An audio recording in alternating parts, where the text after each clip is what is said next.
नमस्कार, मैं हूं रविंद्र जैन और आप देखना शुरू कर चुके हैं जैनागम। दिगंबर जैन समाज की सबसे पुरानी जो संस्था है वो है भारत वर्षीय दिगंबर जैन तीर्थ क्षेत्र कमेटी।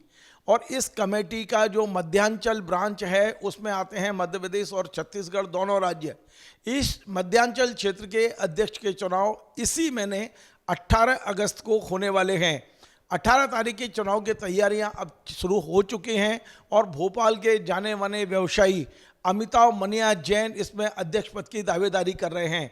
आज हमारे स्टूडियो में अमिताभ मनिया जैन हैं और हम उनसे समझते हैं कि किन मुद्दों पर चुनाव लड़ रहे हैं, क्या ये चुनाव निर्विरोध नहीं हो सकते, समाज के काम में ऐसे कौन कौन से मुद्दे हैं, आपके पास ऐसी क्या चीज़ है जिसे आप अध्यक्ष के रूप में समाज को देना चाहते हैं, समाज को जोड़ना चाहते हैं।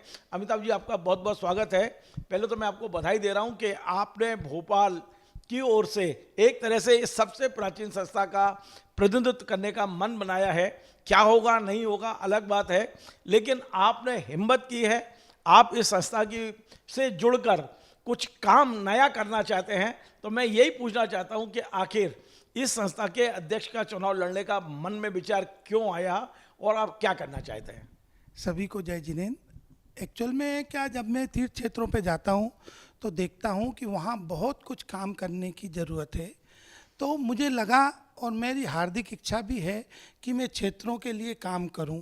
और क्षेत्रों के लिए काम करने के लिए ऐसा मौका आया कि जब अध्यक्ष पद के चुनाव था तो मुझे लगा कि इसमें अध्यक्ष पद के हिसाब से हम भाग लेकर, और यदि मुझे अध्यक्ष बनने का मौका मिलेगा तो जो मेरे मन मस्तिष्क में और जो ईश्वर की कृपा है उस हिसाब से मैं चाहूँगा कि क्षेत्रों का जो विकास हो वो ऐसा विकास हो कि हमेशा लोगों को एक मील का पत्थर साबित हो।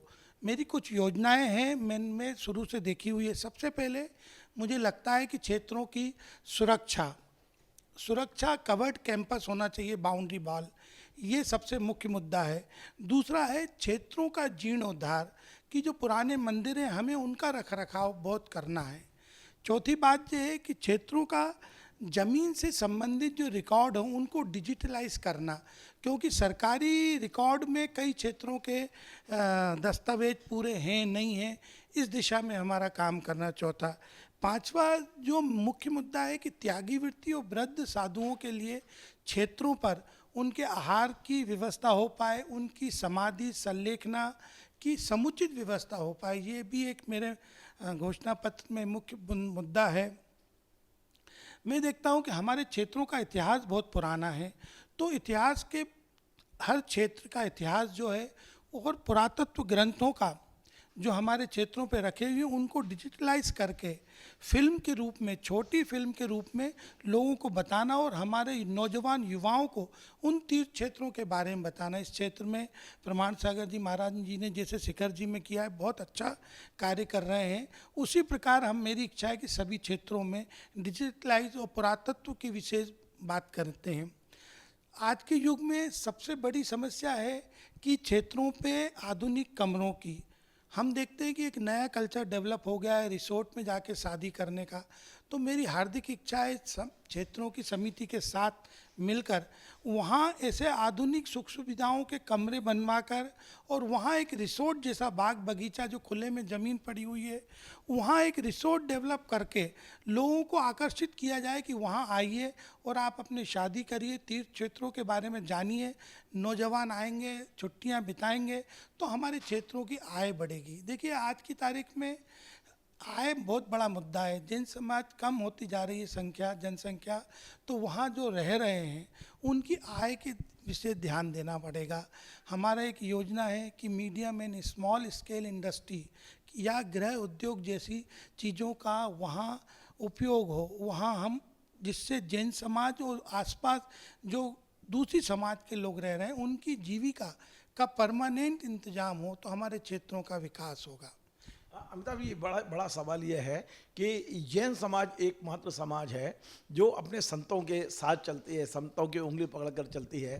तो हमारे यहाँ जो संतवाद, पंथवाद जिस तरह से बढ़ता जा रहा है, क्या उस पर भी हमें कुछ संस्था के माध्यम से ये करना चाहिए कि हमारी एकता प्रमुख हो बजाय संतवाद के? और ये काम कर सकती है हमारी जो शीर्ष संस्था है, जिसके आप अध्यक्ष पद की दावेदारी आपने की है, भगवान ने जब आप अध्यक्ष बनेंगे भी, तो क्या ये सब चीज़ें हम सब पंथ, ग्रंथ और ये संत, इनसे ऊपर उठकर समाज की बात करें?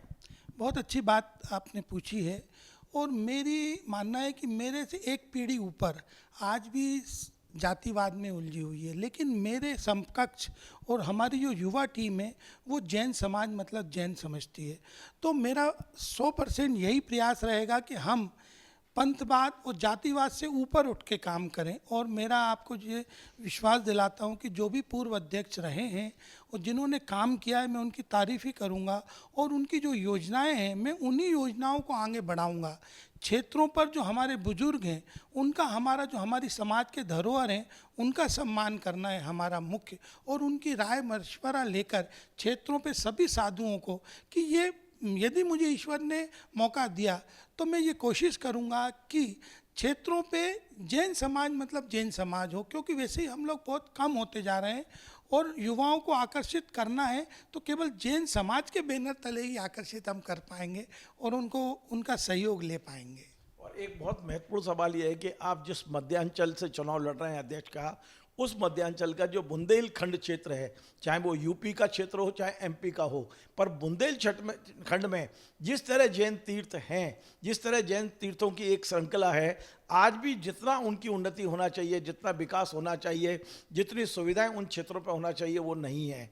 तो उसके लिए आपकी क्या एक कार्य योजना है कि बुंदेलखंड पूरे देश में तीर्थ यात्रा के लिए एक ऐसा सर्किल बनाया जाना चाहिए कि एक तरफ से एंट्री आदमी जब मध्य प्रदेश में बुंदेलखंड के बाहर से आता है तो एक कोना पकड़ के वो सारे तीर्थों की वंदना करता हुआ बाहर निकले, इस तरह का कोई सर्किट बनाया जाना चाहिए। आप क्या सोचते हैं? देखिए, बहुत मेरी जो योजना में एक चैनल बनाने की है कि मध्य प्रदेश के जो एक कनेक्टेड जितने तीर्थ क्षेत्र आपस में कनेक्ट हैं, उनको एक अच्छी सुविधा, ट्रांसपोर्टेशन सुविधा मिले।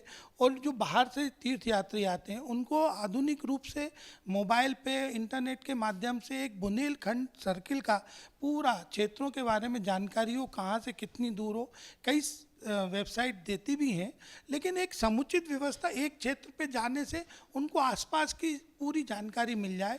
और सभी जो आज की तारीख में बड़े बड़े साधु हैं, छोटे साधु हैं, सभी को नमोस्तु करते हुए उनसे निवेदन एक ही करूंगा मेरा कि ये हमको क्षेत्रों की रक्षा बहुत आवश्यक है, क्योंकि हम कम होते जा रहे हैं। और क्षेत्रों की रक्षा करना, दूसरों को आकर्षित करना, दूसरे प्रदेशों से लोगों को आना, और हमारे प्रदेश से, हम भी दक्षिण में बहुत बड़े बड़े क्षेत्र हैं जिनकी स्थिति खराब है। तो हमारा यही है कि जिस गति से हम बड़े बड़े कार्यक्रमों में पैसा खर्चा करते हैं, उस पे ना करते हुए हमारी ये इच्छा है कि हम क्षेत्रों के रखरखाव और मेंटेनेंस में खर्चा करें। साधुओं से भी मेरा यही निवेदन करूंगा और करता भी हूं मैं कि इस दिशा में उनका महत्वपूर्ण योगदान बहुत है। अमिताभ जी, हमने देखा कि मध्य प्रदेश सरकार का फोकस इस समय जो तीर्थ पर्यटन है उस पर है।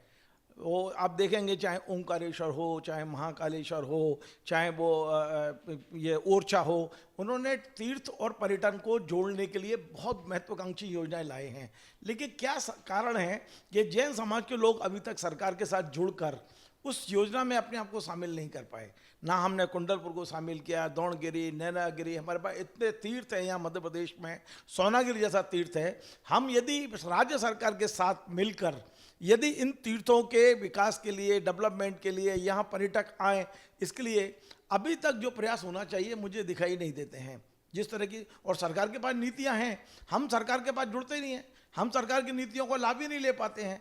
तो इसका भी एक मतलब इस पर भी आपकी कोई सोच होगी?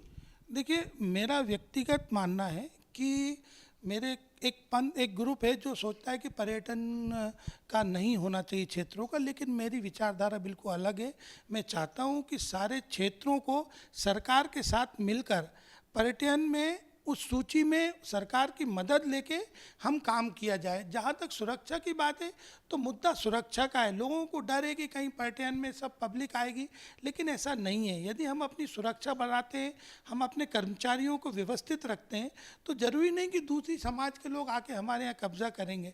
हमें उनसे बचाना है तो हमें अपनी सुरक्षा करना है, और सरकार का साथ बहुत ज़रूरी है। यदि हम सरकार की योजनाओं का फ़ायदा नहीं ले पाएंगे तो हम कितना अपना व्यक्तिगत खर्चा करके काम कर पाएंगे। इसलिए बिगैर सरकार के सहयोग का कुछ नहीं होगा। और मैं चाहता हूं कि सभी क्षेत्र के लोग मिलकर सरकार से बात करें, और सरकारी योजनाओं का, हम अल्पसंख्यक हैं, कई योजनाओं का हम फ़ायदा नहीं ले पाते हैं। मेरा मुख्य उद्देश्य यही है कि सरकार और कमेटी और साधुओं के बीच कोऑर्डिनेशन बना के उस योजनाओं को क्रियान्वित कराना है। एक आखिरी सवाल, और ये सबसे महत्वपूर्ण सवाल इसलिए है कि हम देखते हैं कि समाज में जब चुनाव होते हैं तो 2 गुट बन जाते हैं, 3 गुट बन जाते हैं, और हम एक दूसरे की कमियों पर गौर करते हैं बजाय समाज की भलाई के। तो आप नहीं चाहते कि इतनी पुरानी संस्था है, इस संस्था के चुनाव सर्वसम्मति से होंगे तो गुटबाजी नहीं होगी, गुटबाजी नहीं होगी तो काम करने का मौका मिलेगा। क्या ऐसा नहीं हो सकता कि जितने भी दावेदार हैं वो एक जाजम पर बैठकर सर्वसम्मति से अध्यक्ष का चुनाव करें? रविंद्र जी, आपकी बात बहुत अच्छी है और प्रयास भी बहुत अच्छा है, और मैं भी यही चाहता हूं कि समाज में चुनाव जैसी बात नहीं होना चाहिए। क्योंकि चुनाव में जो लड़ना शब्द आता है वो मुझे बहुत बुरा लगता है, क्योंकि लड़ना हम नहीं चाहते किसी से भी। हम व्यक्तिगत, हमारे सब संबंध है, लेकिन चुनाव जब आता है तो निश्चित रूप से कहीं ना कहीं व्यक्तिगत और मनमुटाव होता है। इससे बचने के लिए मेरा पूरा प्रयास है, और साधुओं संघों का भी प्रयास है कि ये मिल बैठ के बात हो। और यदि चल भी रही है, और यदि कहीं भी ऐसा मौका मिलता है तो मैं पूर्ण सहमति से मिलकर ही, बैठकर ही इसका निदान निकालूंगा। और मुझे चुनाव लड़ने में बहुत ज़्यादा इंटरेस्ट नहीं है। यदि कहीं बैठ के समाधान निकलता है तो मेरा पूरा सहयोग रहेगा। चलिए, बहुत बहुत धन्यवाद। तो आप थे अमिताभ मनिया जैन, जो इस समय दिगंबर जैन समाज की सबसे पुरानी जो संस्था है, भारत वर्षीय दिगंबर जैन तीर्थ क्षेत्र कमेटी, जिसमें मध्यांचल के अध्यक्ष के लिए आपने दावेदारी की है, चुनाव की तैयारी की है। और सबसे बड़ी बात है कि आपके पास एक विज़न है तीर्थ क्षेत्रों को लेके, समाज को लेके, संतों को लेके, समाज की एकता को लेके, एक बड़े विजन के साथ ये मैदान में उतरे हैं। लेकिन ये वो नई पीढ़ी के युवा हैं, नई पीढ़ी की सोच के साथ ये इस मैदान में हैं, जो चाहते हैं कि हमारे तीर्थों को तीर्थ पर्यटन के रूप में विकसित किया जाए, सरकार का भी सहयोग लिया जाए और समाज का भी सहयोग लिया जाए। और ये जो प्राचीन तीर्थ हैं, इनके महत्व को लेकर ये चाहते हैं कि एक वीडियो के रूप में, वीडियो फॉर्मेट के रूप में जन जन तक पहुंचाने का प्रयास करें। हम अपने सारे रिकॉर्ड को, हम अपने सारी जो हमारी धरोहर है, इन सब का डिजिटलाइजेशन करें। हम अपने तीर्थों की जो ज़मीनें हैं, भूमियाँ हैं, उनको हम संरक्षित करें। उसके वो पूरी धरोहर को, जो हमारे बुजुर्ग बहुत बड़ी धरोहर हमको दे के गए, उसको सहेजने का काम करें। बहुत लंबी सोच के साथ अमिताभ जी मैदान में हैं। लेकिन अमिताभ जी ने आज बड़े खुले दिल से, एक बड़े दिल से ये आह्वान भी किया है कि वे चुनाव लड़ने में भरोसा नहीं करते। यदि एक जाजम पर सब बैठ कर कोई फैसला करते हैं तो वो उस फैसले को भी स्वीकार करने के लिए तैयार हैं। आपको हमारा कार्यक्रम पसंद आए तो आप इसे शेयर करें, लाइक करें, कमेंट करें, और आपसे बार बार निवेदन है हमारे इस चैनल को सब्सक्राइब अवश्य कर लें। धन्यवाद।